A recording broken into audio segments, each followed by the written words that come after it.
ari na naman kita. Nakita nyo na naman ako. So, if makita nyo ko, it means to say, makaon na naman kita. So, ari kita subong sa trending subong sa any social media nga food nga ginatilawan sang mga influencers. So kita, ari man kita, mga manul, ako manul, gusto ko man i-try.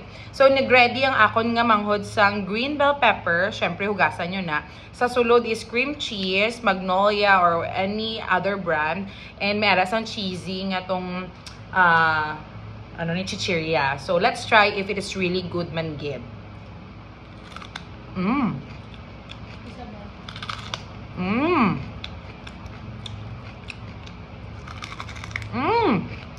Very crunchy.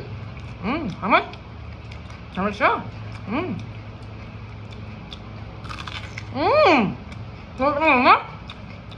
Ano?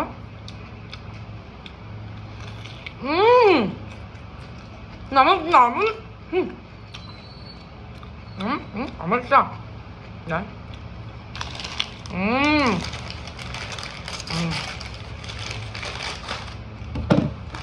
So, must try. Namit gid siya guys. Ang crunchiness, nag-ano gid ba? Nag-balance siya sa bell pepper kag ang cream cheese, kag ang cheesy amo ni ang nagpa-crispy and in everything. So, isa pa ka bite before ta mag-end. 2 thumbs up. Thank you sa akong nga gwapo nga sister.